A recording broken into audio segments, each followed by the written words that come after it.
Welcome back to video 6 in our series on Intercultural Challenges. It's time to put everything we've been exploring into action.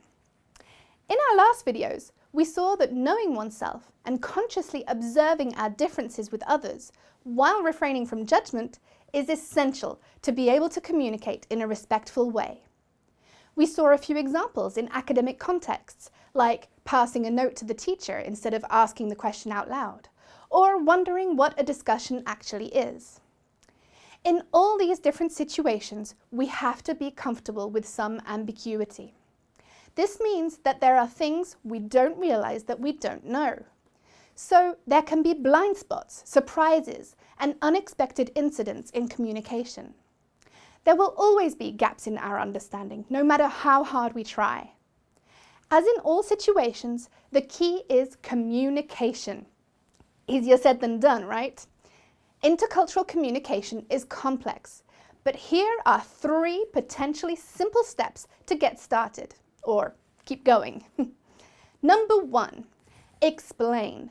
Be a cultural guide of yourself to others. Explain why you're doing what you're doing, especially if the situation is ambiguous or others don't seem to be doing the same thing. Number 2, respect. Accept that others have values, customs, and practices that are not just different, but worthwhile. They are valid and you can learn from them, and vice versa, of course. As Aretha Franklin said, R-E-S-P-E-C-T, find out what it means to me. And that brings us to 3, ask. Make the effort to find out about those you are interacting with. Use open questions. Ask about their communication, behaviors, and values. This is particularly important, as not everyone may spontaneously explain themselves. If in doubt, just ask. So, we're coming into a new era of communication.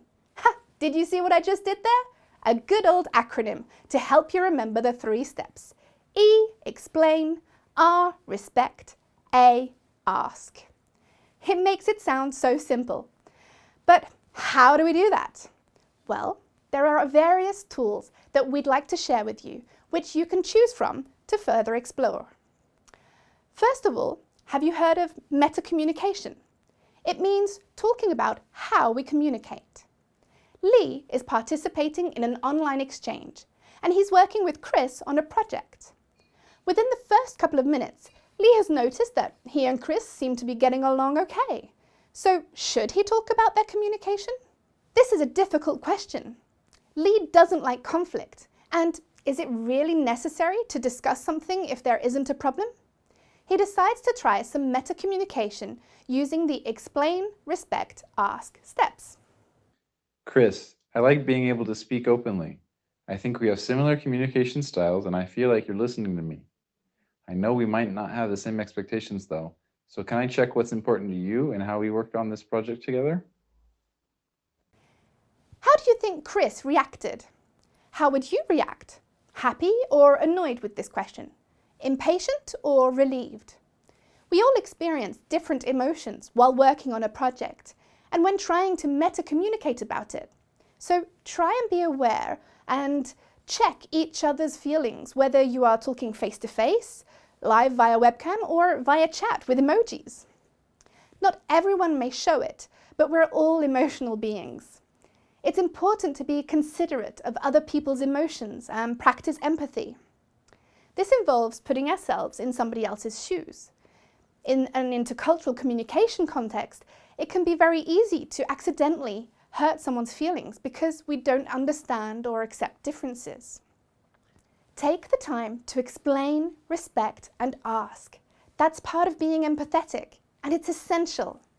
Yet, even when we think we understand another person's feelings, thoughts, or ideas, it's important to use active listening to check your understanding with them and find out more. One tool is reformulation. It involves repeating what the other person said in your own words. It helps ensure you understood not just what they said, but also what they meant. We'd like to finish with a loose translation of a French quote. Between what I thought, what I wanted to say, what I thought I said, what I said, what you wanted to hear, what you thought you heard, what you heard, what you wanted to understand, what you thought you understood, and what you understood, there are countless possibilities of miscommunication. But let's try anyway. Can I just add something here? I'm not a violent guy, but I did hear about this tool called non-violent communication, or NVC, and it's really worth checking out. Thank you, Tom. In fact, there are many tools and resources you can use, and you'll find some of them on our website. So, what's the ultimate goal in making the effort to communicate respectfully? It's to find that new, creative, and perhaps surprising space in which you and another person will manage to collaborate and learn together. Thank you for watching this video, and we hope that these tools will help you on your ongoing journey to better communication.